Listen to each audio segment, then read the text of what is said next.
So, Wendy, so looking forward to what you are going to share with us tonight. And I Thank see Carrazon has joined us right. So please go ahead and we're all ears. you. Thank you very much. Evening, everyone. I have written it down just so that I can gather my thoughts and try and be consistent. Just like to thank you for attending this session, and thank you to Pan especially for encouraging me to go forward with this. Okay, so let's start. I am nervous, so generally I speak fast, but I will do my best to slow down. So, Wendy, who am I? I have been all over the place for this task, and it has taken me to places that I did not want to go back to. But in the end, it must be said, there is so much that I cannot recall. So this is just a basic outline of my story. To find out who I am now, I must start at the beginning, as everything you go through and experience in your journey through life contributes to who you become as well as your choices you make. My mother was 19 when she had me.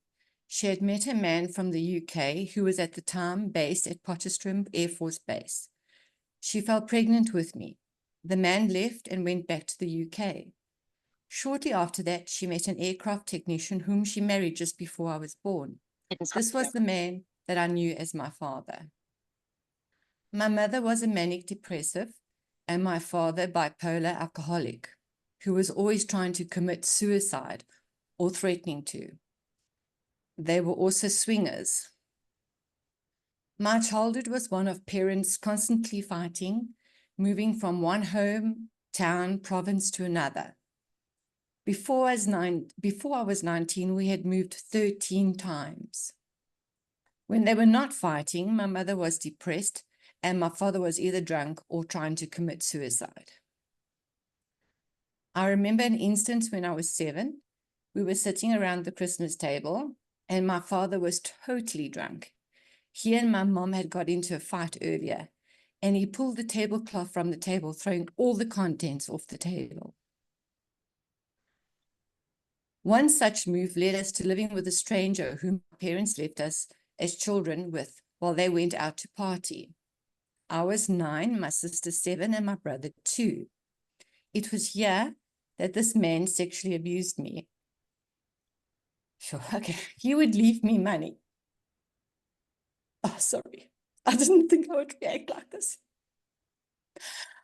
I never took the money, but I allowed this situation to continue as I didn't want him to go near my siblings. I cannot remember how long this continued for. I think I've blocked it. But I do know that when my brain finally registered that this was wrong in every possible way, and for lack of a better description, refused him access to me, he kicked us out of his house.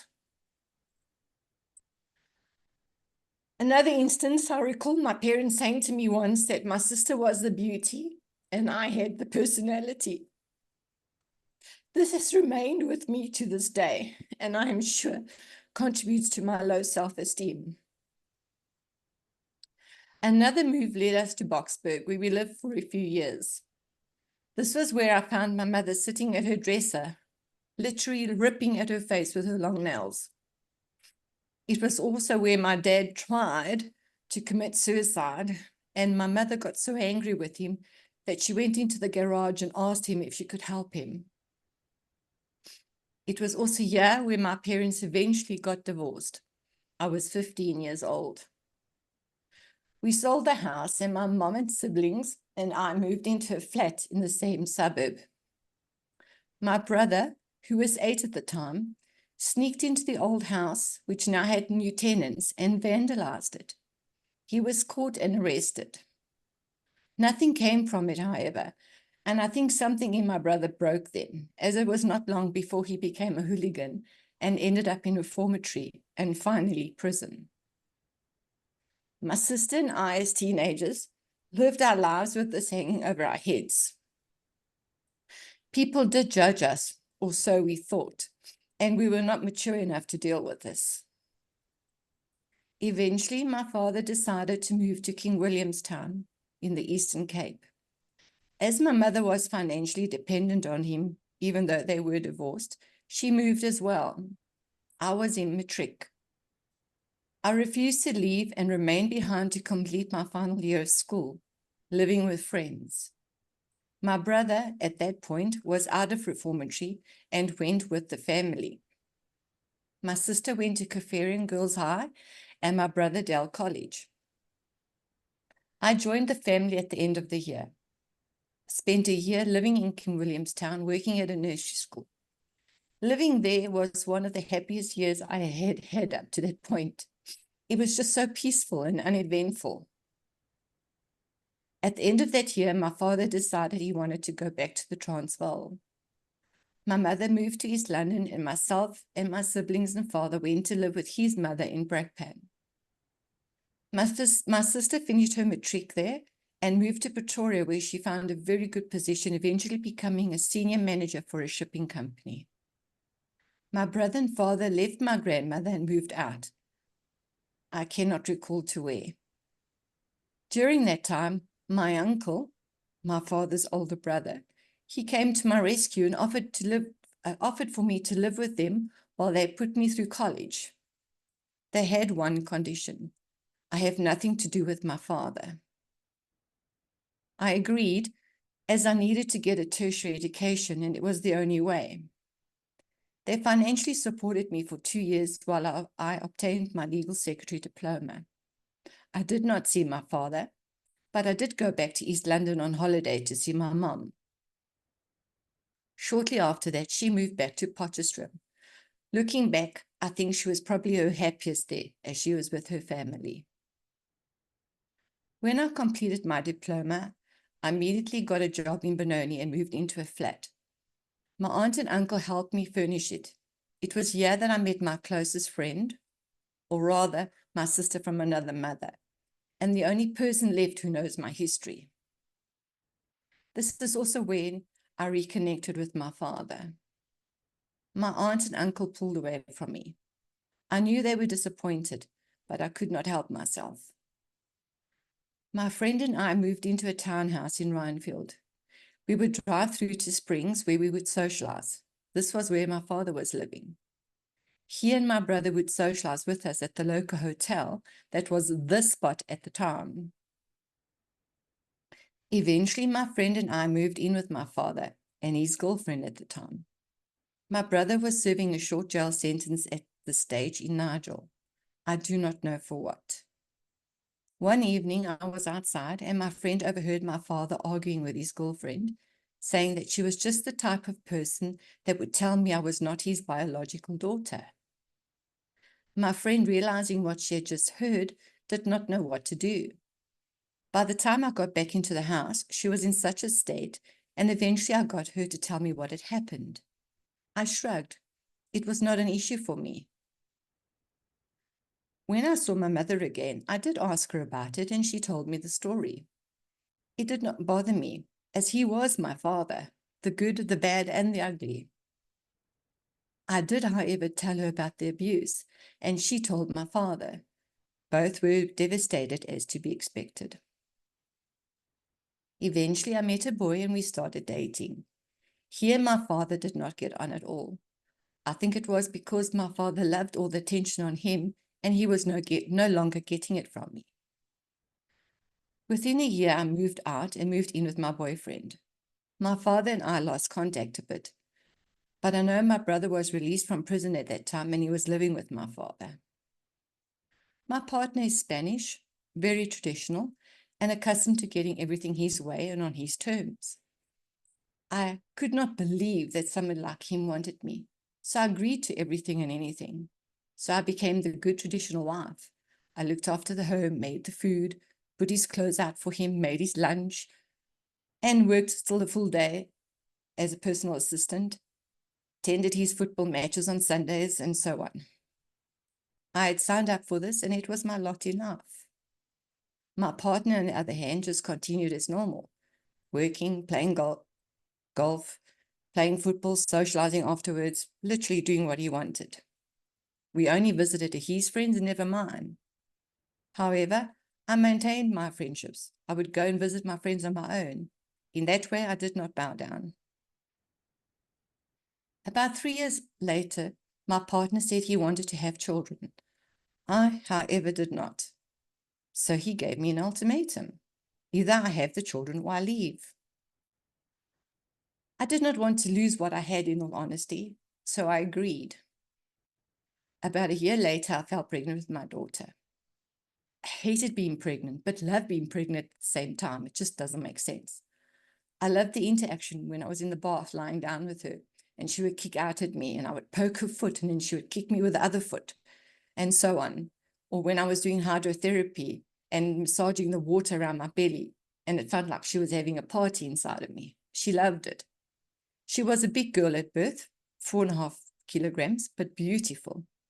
I could not believe that something I did not want, I now could not imagine not having. She is a headstrong child with a strong opinion on everything and loves to debate. She has a passion for horses and an innate ability to connect to them, and actually any animal. When she was still competing, she only had rescue horses, which was all we could afford. They were obviously not sound, but she would get them to do anything she asked of them. It was quite inspiring to witness. She now resides in Spain for over 8 years and runs a pub. I know she was born half Spanish, but she's literally Spanish in every sense of the word. She was speaking the language by the time she was 3. I have a wonderful relationship with her, and we speak regularly, and I try to visit her every 2 years. I had my son 3 years later, by which time my partner and I had got married. My son has always been a leader. In primary school, he participated in every sport and excelled. He did football, club football, and excelled there. In high school, the same thing. Teachers, coaches, in actual fact, any adult, all like him, as he is and always has been respectful and committed. He joined a football academy and even had the opportunity to try out for Mamelodi Sundowns. In grade 9, he was selected and went on a leadership seminar to Harvard University in Boston, USA. Then, when he was 17, he tore his ACL in football. Whilst doing physiotherapy, the physiotherapist noted that his left leg was swollen. He was diagnosed with DVT. He had clots. At the age of 17, he was in and out of hospital that year doing aggressive invasive treatments to try and break the clots. He also had stents put in. Of course, he had to stop all physical contact sport, which was literally his life. Then in his matric year, he got clots again for the second time. He came out of ICU to write prelims. This child really had a hard time. Fortunately, my son from a young age had an emotional and mentally strong fortitude, which enabled him to deal with his trauma. That does not mean, however, that every now and then life does not get him down, but he somehow always finds his way back. When he was 19, he had further tests done to discover that the DVTs was caused by 2 genetic blood abnormalities, which increased his likelihood for clotting. Like this is not enough. Further to that, he has no palmar arch in both hands, nor certain arteries in his right thumb and pointer fingers. So together with the damaged veins all over his body, which leads to poor blood flow, he also has the aforementioned. Despite this, he has managed to remain a positive person, currently trying to finish his electrical engineering degree, at which stage he will then move to Amsterdam. He is also my moral compass. He has taught me empathy and impresses me constantly with his ability to think out of the box, so to speak. Oh, sorry, people. I am blessed to have a wonderful relationship with him. My husband, having insisted on the children, now left me with everything. I had to raise them, discipline them, educate them, run them around to doctors, schools, sports, social, everything. As is the lot with most women, it all became my responsibility. On top of that, still, I had to be the good traditional wife, and I had to manage and run our finances in every sense of the word. bank accounts, monthly expenses, policies, estate, etc. He just carried on with his life. He ensured that we had a roof over our head and food. This was how he'd been brought up, traditional Spanish family, non-participating father and a mother that does everything.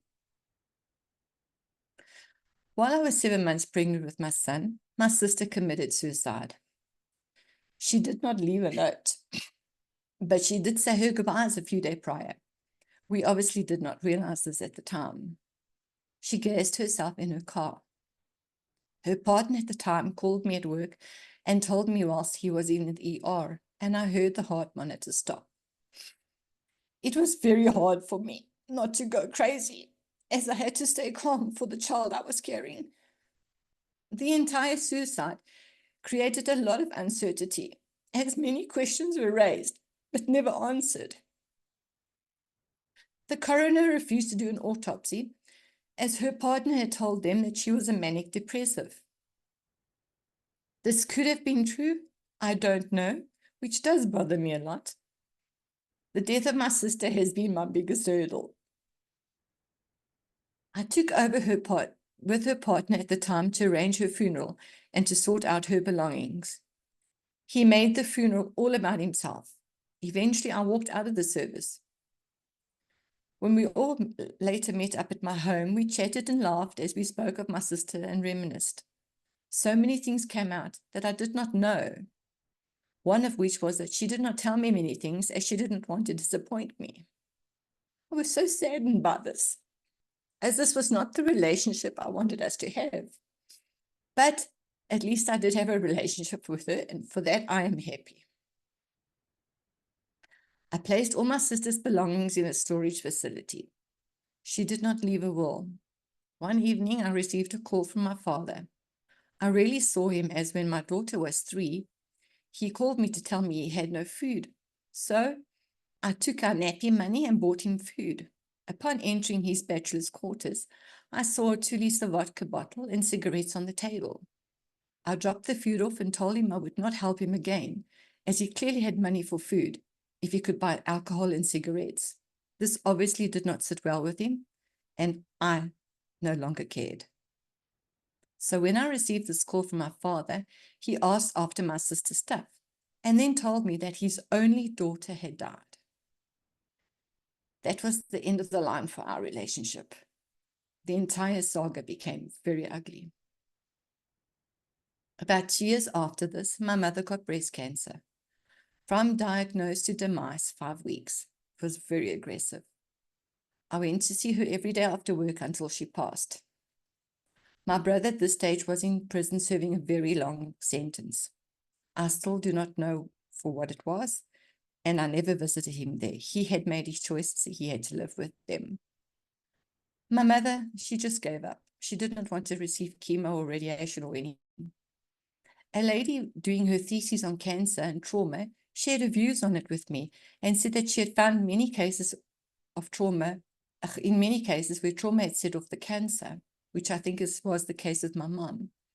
My mother no longer wanted to live after my sister died.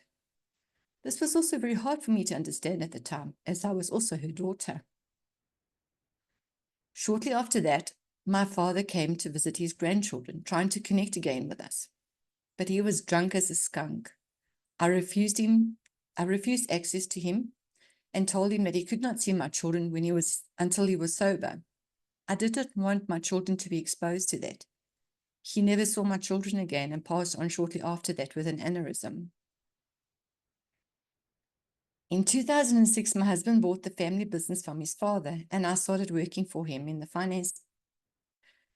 We're still together. We actually make a good team. It doesn't always work working with your husband, but with us, it does. I received a call from my brother in 2013, 2014, saying that they were prepared to early release him if he had employment and accommodation. After discussing this with my husband, we said that he could live with us and my husband would employ him. So my brother came to live with us. It only lasted 6 months. He moved out but continued to work for my husband. The two of them, however, did not get on at all. My brother did not like anybody telling him what to do, and well, need I say more? He did not like working for us and despised us for a long time. It annoyed me terribly, as we did our best to help him. I eventually realized that it was jealousy. We had so much and he did not. I think he felt it was in his face. The problem was that we had created this life over a period of time, and he was behind in that time, so he had to play catch up. He was very unhappy. I understand this, however, he made his own choices as an adult. Maybe not as a child, but certainly as an adult. And there are always consequences to any decision a person makes. I asked him one day what he wanted to do with his life. He said he wanted to open a second-hand shop. So I said to him, if I put a certain amount of money into an account each month, would he put the equivalent of it in? He agreed. So over a year, he accumulated enough money to buy a second-hand car and stock. Soon after that, he put his resignation in. My husband obviously was happy for him to leave, as it had not been a good time for either of them. My brother wanted to give me shares in this business, but I told him that I'd only done it to help him get into the right direction so that he could help himself moving forward. We rarely see each other as we did not form a relationship as children, as he was mostly not around. We do try to connect every now and then, but it doesn't feel natural. My relationship with my husband had always been one of traditional wife and husband that does what he wants. As such, trust was given and then destroyed. My husband started a ladies' football team where he and a friend at the time were the coaches and managers. As games were played in the evenings, it was hard for me to attend as it was school days. So I encouraged my husband, as one does, and the team and supported them when I could.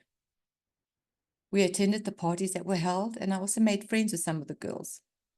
One evening, my husband left his cell at home, and one of the girls sent a message. It had been sent in error. It was intended for her boyfriend. But this hit a nerve.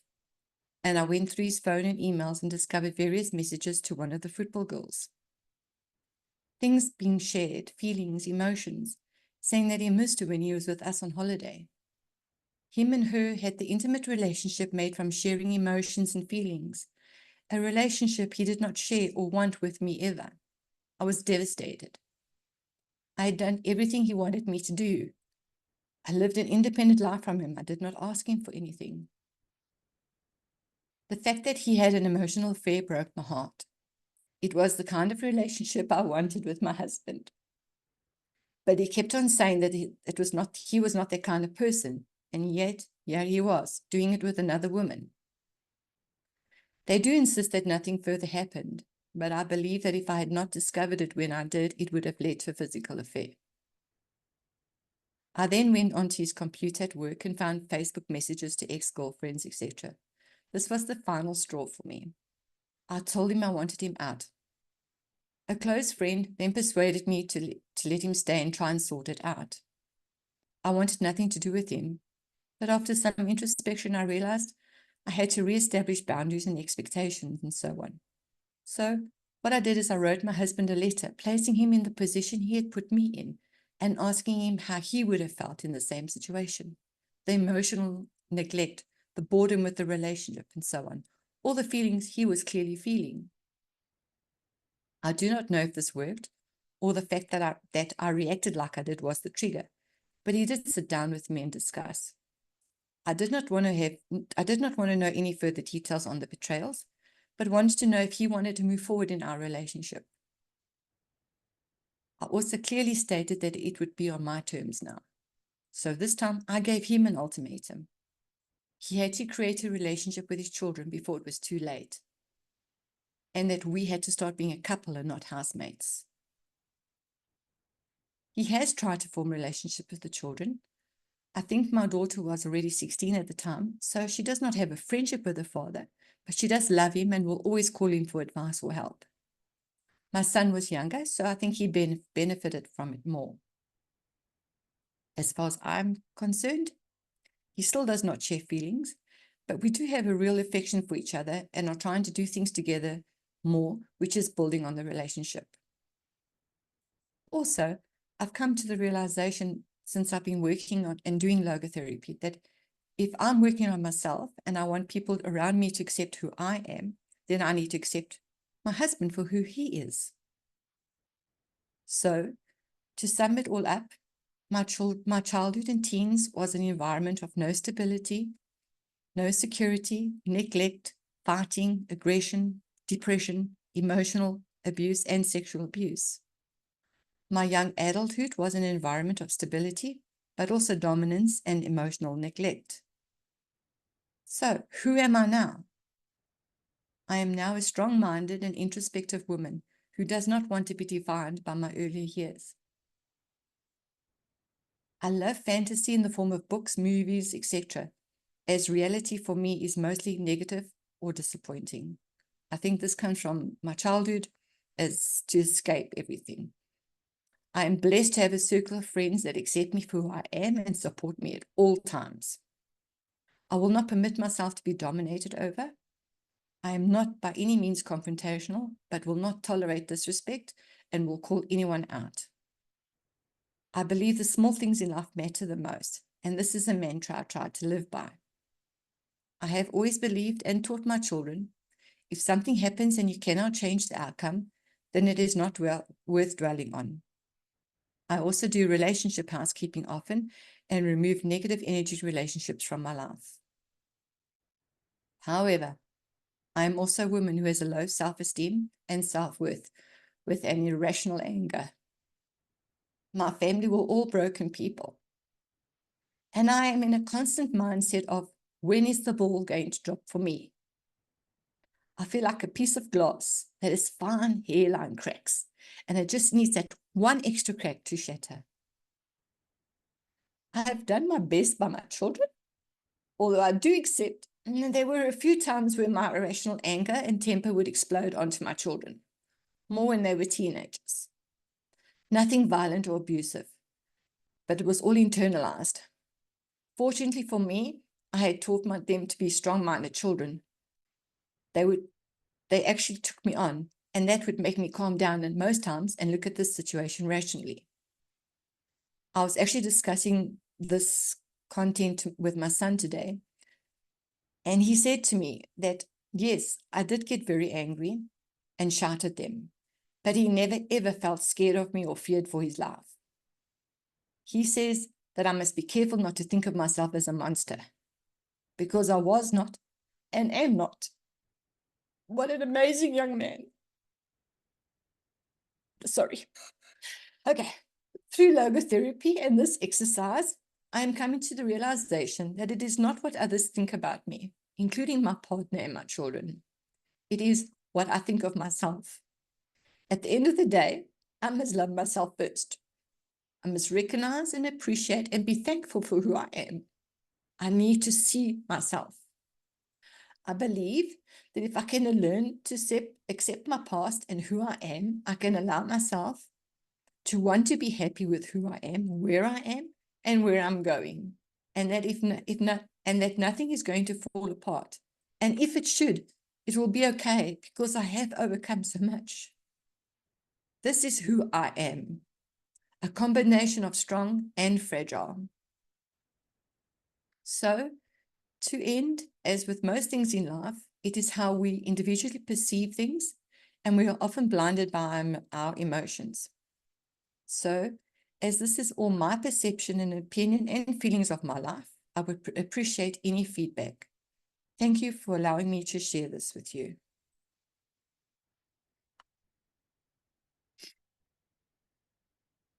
Okay, I'm finished.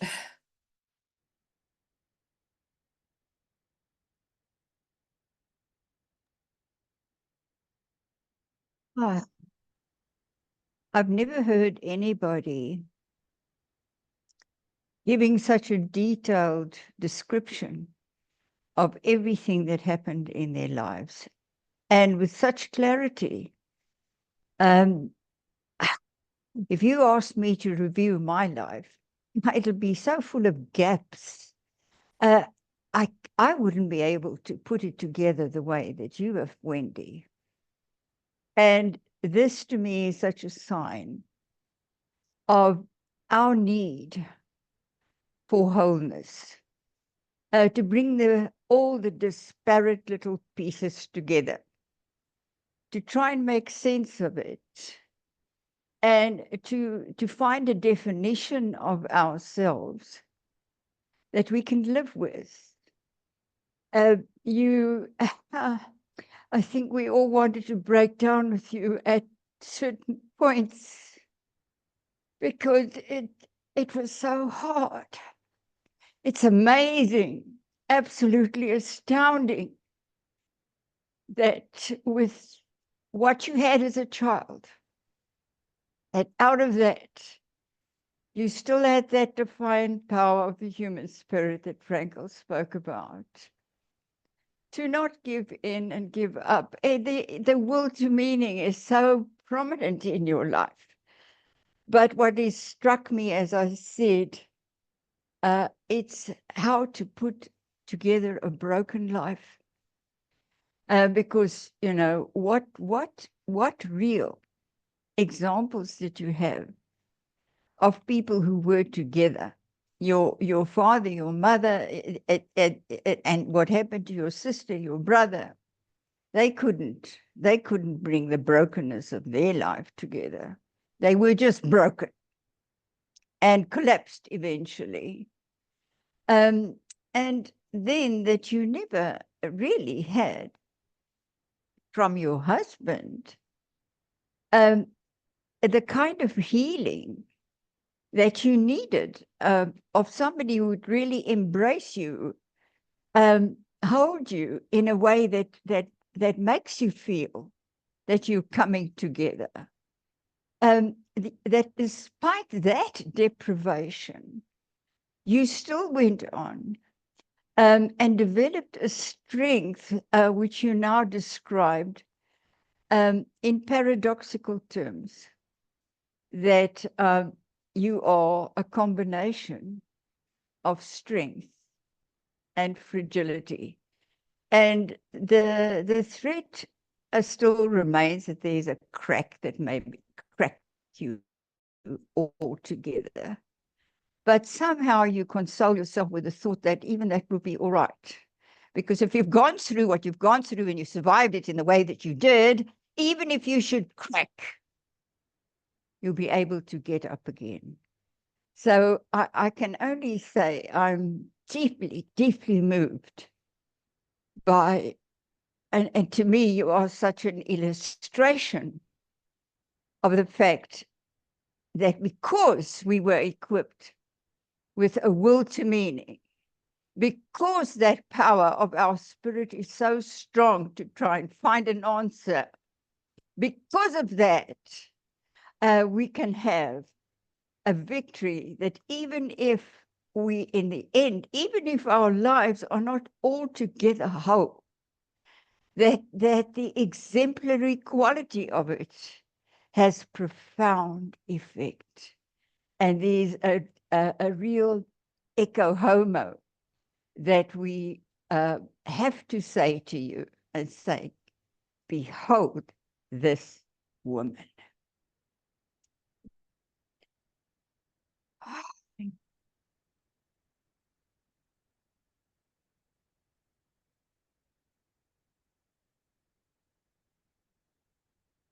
So, Wendy, I've marked 9 of your assignments. I've seen your name on practically every Zoom session so far, but this is the first time I've actually met you face to face. And I was also deeply touched. And well, I've been deeply touched by everything you've written and that we've shared already. But this was something else. I actually felt such a deep sense of love for you as you spoke. And I thank you for that. To get to know you better. Thank you. Yeah. You've provoked in us what really matters. This is what really matters. And that makes for healing in logotherapy. In your interaction with us, is that you evoke the best in us, what we're actually created to do, to love our fellow man as ourselves. And in that is the reflection of human greatness. Human greatness is earmarked by compassion, by deep respect, by unwavering faith in the dignity of the person we are working with. And you are in logotherapy, and Wendy, we want to go all the way with you. And we want to see at the end of your training something magnificent in terms of bringing the pieces together in terms of experiencing a greater wholeness of being. So thank you that you're here. Thank you. Wendy, I'm the only other male here. Hmm. And I want to say to you that these reminders that come from time to time are like a spear going into my heart. It is a time when that spear you need that reminder, need that wake-up call. And I'm actually emotional. That spearhead has hit my heart. Your story is your story, but you don't realize that your story today is a story of memory that I don't think any one of us on the Zoom today will forget. That you wore your heart 100% on your sleeve. Stent or no stent with the heart. Your pure heart is there. And I always, when I hear about males doing things, I'm trying to understand the male, and I'm trying to understand this whole gender exercise, which ultimately is about relationships. And relationships are complicated. And I think as time goes by, like you said, from the way the relationship with your partner started to where it is today, you've stood the test of time, both of you. And I think that you've both learned from each other, which makes you even stronger. Definitely. And that's the way that I see it right now. You're a strong, powerful person. Thank you. And you will go a long way. And thank you for teaching us today and sharing with us your beautiful story, your beautiful life. Thank you. Thank you very much. Thank you, Sean.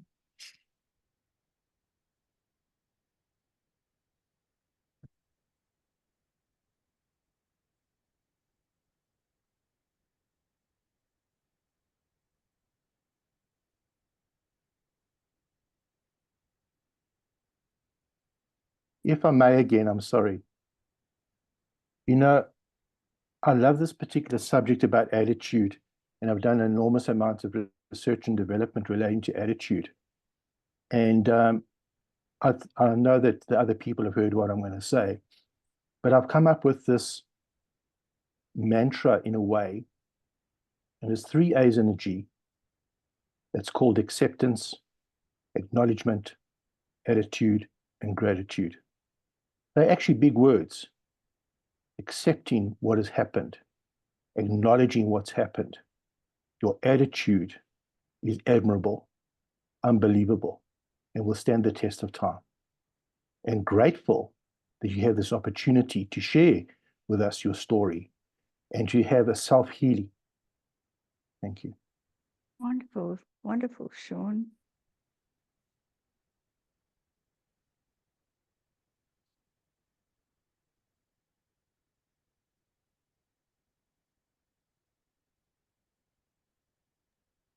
Me again. I'm thinking, I'm feeling like I don't really know what to say, but I just want to say that I really felt touched, and I was so nodding when Taria, especially at the end, said, behold the woman, and like that really says it. And I feel like, we go through different things in life, but the main thing about the attitude, it sounds, when we say it too often, it doesn't sound real, that you become who you are through your attitude. But I could see that each step along the way, you were moving into who you are in the most beautiful way, because you were, you were using it as a way to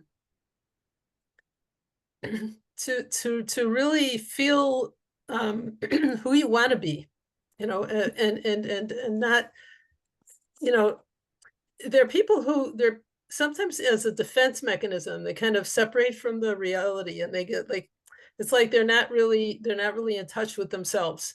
And I think that's where that fragility comes from, is like that you refuse at any point to lose touch with yourself, because that would have been an easy to like to put walls of armor around yourself. So you didn't want to do it that way, but you, from that place of really being in touch with yourself, you grew, you grew your into your true being. Thank you. That's- Yes, yes. Hi, Wendy. Jean here. Can you hear me? I can, yes. Oh, wonderful. I'm working from my phone, so I'm not quite comfortable. What I wanted to know is, thank you for sharing, number one. And number two, what I wanted to know is, where is your relationship with your husband at the moment? If you could just elaborate on that slightly more, Okay, if so possible. of course. Okay, so we've been married we've been together for 32 years. So as with most marriages, it's a long time already. The fact that we've stayed together, I think, is an indication that both of us wanted it to work, despite the extreme differences in our personalities. I think, as I mentioned in the beginning, I think I was too young, and that's probably why I agreed to a lot of things and behaved in a certain way. But after he broke my trust, I became again who I always was, and that was the strong person. And from that, it's been confrontational, because obviously I'm not the person that he married anymore. But I think we've got to a place where I think we're in a good place. I actually think that we are moving forward. We do a lot more things together, be it more what he wants to do, but hey, relationships, most of the time somebody's giving more than the other one is. But yeah, I actually think that we're in a good place, and I think I'm 57 now, so we want to retire around about 60, 62. So I think that it gives me a good another 4 years to make sure that we're exactly where we need to be. That's my goal. Excellent. Thanks so much for sharing. It's very brave. No worries. Thank you. Yeah, in fact, it was part of your growing strength and maturity, as Batya pointed out, that you could take a stand, you know, that you could confront your husband. That takes a lot of courage. Like Batya said, it's much easier to kind of hide away and not step out into the open and confront somebody. And we see what healing effects this has for oneself. Logotherapy can be very confrontational. You know, Frankl said, when he was asked to say, what is the difference between psychoanalysis and logotherapy?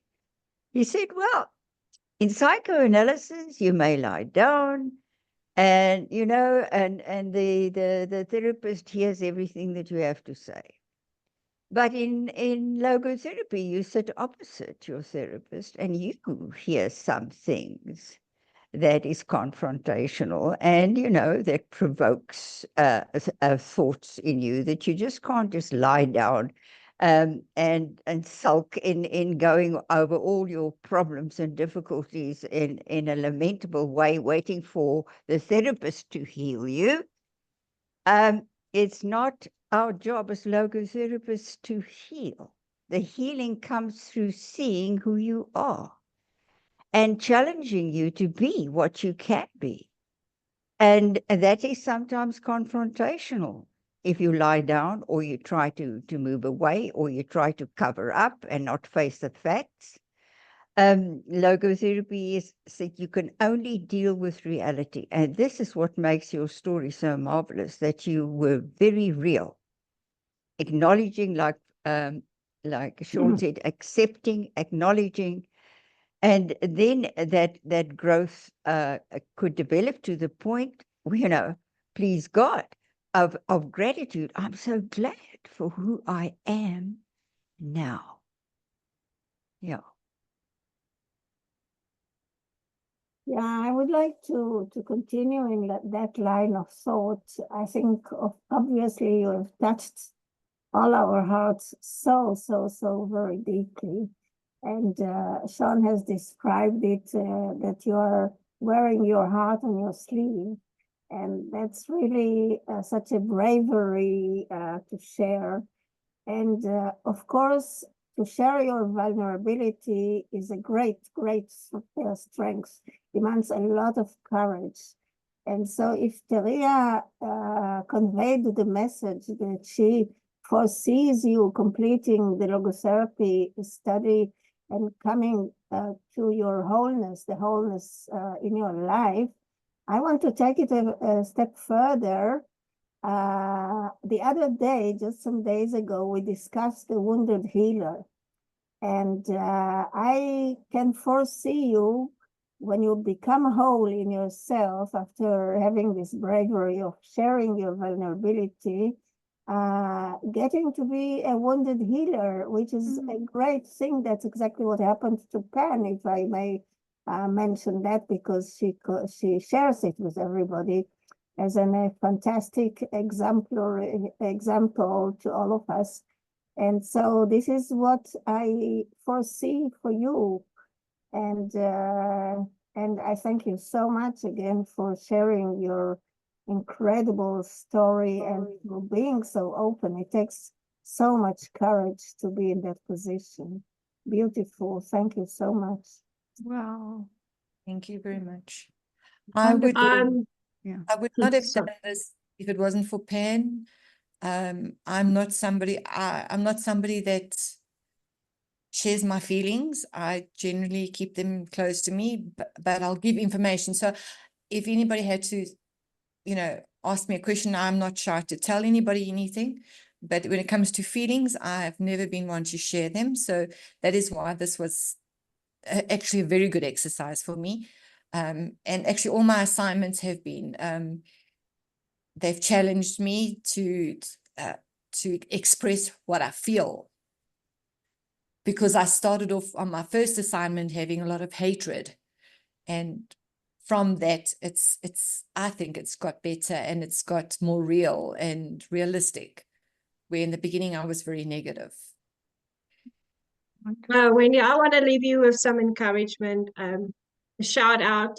Hagar was the first woman in the Bible that named God, and in her distress and her loneliness, she called upon him and she said, "He's the God who saw me." And by you sharing your life story, it's like a triumph of all the triumphs and trials that you've overcome. It's a testimony. It's your shout out to all the Hagars in the world that there is hope. We can overcome, and we can still write a narrative to inspire other peoples and uphold other people and be the voice for them and show them the courage to face their challenges. And you are an example of living faith and resilience. Thank you for sharing that, and thank you for pouring out in your desert and show us all that it's good to have a voice even amidst adversities. Thank you. Beautiful. Oh, Thank you. lovely. I want to continue what Irene is saying in the words of Viktor Frankl. He says, turn a personal tragedy into a human triumph, a human victory. And this is what you're actually showing us. Right. Oh, logotherapy is just an exposition of real life. That's why it's so powerful. Right. Especially like Frankl says, it calls us in our darkest moments to find the power from within, to seek our own meaning, to say yes to our own calling and accept our uniqueness within that. Yeah. I really salute you. Thank you, Wendy. Thank you very much for the nice words. Wendy, can I ask you a question? And my, Absolutely. my question is, and I want to learn from this a summary of what you've told us tonight. Give us your 3 strengths. Share with us your 3 strengths. My 3 strengths. Oh, that's always a difficult one. Okay, I would say I am strong-minded. I am very strong-minded. I don't tolerate. Oh no, that's not a strength. That's a weakness. Sure. I would say also. I don't know how to word it, but the way I've brought my kids up to be independent, strong people who, I mean, what my son has experienced, he's so strong. And even my daughter leaving, she left at 19 years old, she went overseas and lived there by herself. They're strong. Whatever I've got, I've been able to give that and pass it over to my children. And I think that is a strength that I have, because I've made them into strong, independent young people who have got opinions and who have an acceptance of everything in life. They're not biased, they're not judgmental, they're not anything. So I think that is a strength. And then my other strength would be to overcome. You can throw me whatever you want, I will overcome it. I know I am confident of that because I've proven it to myself many times. A solutionist. I am. I'm a survivor. I've always called myself a survivor, which is not necessarily a good thing, because we mustn't only survive, we need to live. And that is one of the reasons why I started logotherapy, was to find the purpose of my life, because I didn't want to just survive it. And I think that is where I'm at now, is that I am now at a stage where I can live it. I can participate in life and I can be. Thank you. Perhaps later on to thrive even. Exactly, 100%. I also have a question for you. I'm wondering, because you said I never share my feelings. This was a great exercise for me. I'm wondering whether it was Pan or Teria maybe who asked you to tell your story, or was it your initiative that you felt really, I want to offer myself to do this? No, so it was Pan. And as you know, you all know her story, and we've got similarities in our stories. Right, yes. And I did see that, obviously with my first few lessons, I did watch the videos online and everything of Pan's story and everything like this. And I first didn't want to do it. And then I thought, no, it's something I need to do. I need to do, because that's the only way I'm going to move forward and grow. Right, absolutely. Great, great. I really salute you for that. Thank you. Thank you. It's like Irene said, you were seen by Pan. She Yes. saw you. She did. Yeah. She got me. Yeah. Yeah, well, she read your assignments and then she really Exactly. saw you. Exactly. We all Wendy, thank you. how did you Pan, discover for logotherapy? offering Sorry. what? Sorry. How did you discover logotherapy, Wendy? My son, this child of mine. I know I probably sound biased, but he's an amazing little young man. He also very, very introspective young man. And he likes self-help stuff. Obviously, because of his condition, he's been looking at a lot of, self-motivation and self-help things. And he found that, I don't know what the right word is it ikigai, that Japanese concept? Ikigai, I think there's certain Japanese principles. And I just started reading it, and I probably in the first few pages, and they actually mentioned logotherapy. And I literally signed up there and there. Wow. Yeah. A good advert for us. Yeah, from an unlikely source, but yes. Wonderful.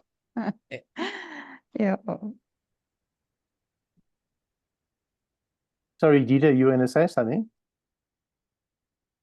No, I wanted how shall I say, to thank Pen or even to congratulate Pen for going ahead and doing that, and maybe even a little bit pressing on you, Wendy. So we all benefited from it, and I think you are the one mostly benefiting from it.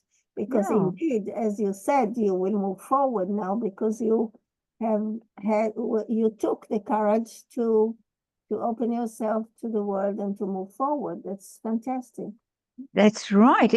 That's the wonderful thing with Pan. Seeing her, Wendy could emerge to the point that she actually blessed us out of our cotton socks tonight, in all the truths that you shared and brought home to our hearts again, so strongly, that what we actually do in logotherapy is so founded in real life, and it affirms us in our particular calling as logotherapists.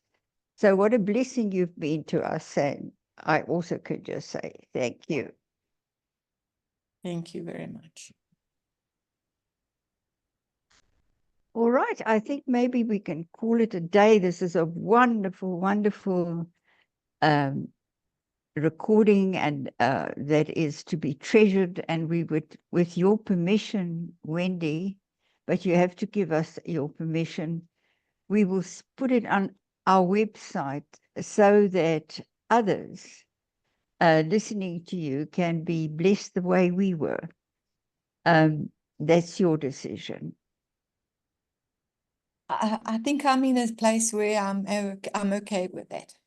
Oh, wonderful, wonderful, wonderful. Thank you, because it really needs the power of your story and who you are and what you strive to be has impact, and it shouldn't just be remain here with us. It's the start of a journey where your outreach to other people will just grow and grow. Okay, so thank you very much, and for everyone, it was a most wonderful discussion, and I certainly was very, very touched and blessed tonight, and thank you all. Okay. Thank you very much. Good All night. right. Thank you, Wendy. Thank you, Wendy. Thank you. Thank you all very much. Much Good appreciated. night, everyone. Night. Good night. Sweet dreams. Yeah. Night.